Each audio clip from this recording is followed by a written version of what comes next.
আচ্ছা, বিশ্বের দীর্ঘতম নদী কোনটা? বা ধরুন সবচেয়ে বড় নদী কোন শহর কোন নদীর তীরে গড়ে উঠেছে? পরীক্ষার জন্য বিশ্বের নদনদী নিয়ে এই প্রশ্নগুলো কিন্তু ভীষণ জরুরি। তো চলুন একদম পরীক্ষা মাথা রেখে এই সব জরুরি তথ্যগুলো ঝটপট জেনে নেওয়া যাক। আজকের এই পুরো আলোচনা জুড়ে আমরা ঠিক এই প্রশ্নগুলোরই উত্তর খুঁজব।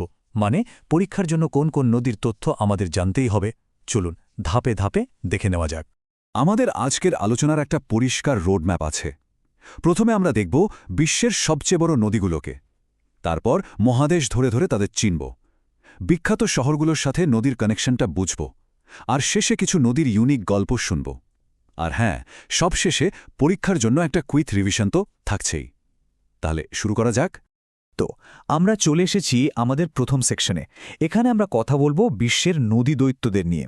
আর হ্যাঁ, এখানে দৈর্ঘ্য আর আয়তনের মধ্যে যে একটা সূক্ষ্ম পার্থক্য আছে সেটা একদম পরিষ্কার করে নেব, কারণ এখান থেকেই কিন্তু পরীক্ষায় প্রায়ই প্রশ্ন চলে আসে।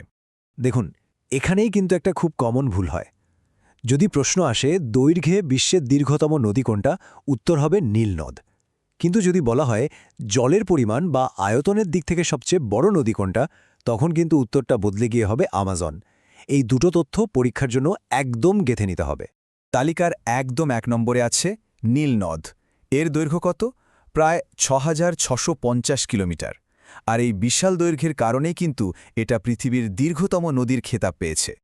নীলনদের পরেই ২ নম্বরে আছে আমাজন। এর দৈর্ঘ্য প্রায় ৬,৪০০ কিলোমিটার। দৈর্ঘ্যে এটা দ্বিতীয় হলেও আমাদের কিন্তু মনে রাখতে হবে যে জলের পরিমাণে এটাই পৃথিবীর ১ নম্বর, মানে বৃহত্তম নদী। আর ৩ নম্বরে আছে চীনের ইয়াংজি নদী, যা কিনা এশিয়ারও দীর্ঘতম নদী। এর দৈর্ঘ্য প্রায় ৬৩০০ কিলোমিটার। পরীক্ষায় কিন্তু প্রায়ই এই টপ 3-র ক্রমটা জানতে চাওয়া হয়। তাহলে কি দাঁড়ালো? নীল, আমাজন আর ইয়াংজি। আচ্ছা, এবার একটা দারুণ কাজ করা যাক। চলুন নদীগুলোকে মহাদেশ অনুযায়ী ভাগ করে দেখি। বিশ্বাস করুন, ভৌগোলিক তথ্য মনে রাখার জন্য এর চেয়ে ভালো কৌশল আর হয় না। এই যে দেখুন, এখানে একটা তালিকা দেওয়া আছে। যেমন ধরুন আফ্রিকার কথা বললেই আমাদের মনে রাখতে হবে নীল, নাইজার আর কঙ্গোর কথা। ঠিক সেভাবেই দক্ষিণ আমেরিকায় আমাজন, ইউরোপে ভোলগা আর দানিউব, আর এশিয়াতে ইয়াংজি আর হুয়াংহে। এই তালিকাটা কিন্তু ভৌগোলিক প্রশ্নগুলোর জন্য ভীষণ ভীষণ জরুরি। নদী আর বিখ্যাত শহর, এটা তো পরীক্ষার একটা হট টপিক। প্রায়ই এখান থেকে প্রশ্ন আসে। তো চলুন দেখে নেওয়া যাক বিশ্বের কোন বিখ্যাত শহর কোন নদীর তীরে গড়ে উঠেছে। কয়েকটা একদম মনে রাখতেই হবে।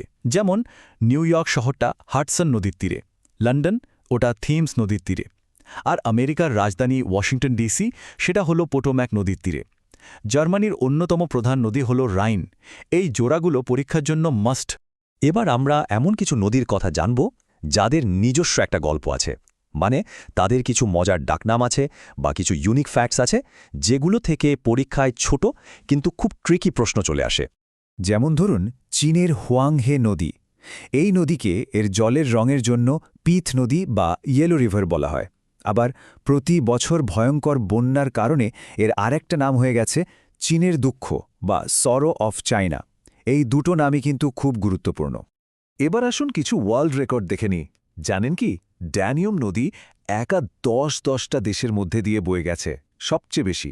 আবার আমাজনের ঠিক নিচ দিয়ে আরেকটা নদী বয়ে চলেছে, হামজা নদী। আর বিশ্বের সবচেয়ে বড় বদ্বীপ, সেটা আমাদের প্রতিবেশী ভারত আর বাংলাদেশে অবস্থিত গঙ্গা ব্রহ্মপুত্র বদ্বীপ। দারুণ না ব্যাপারটা?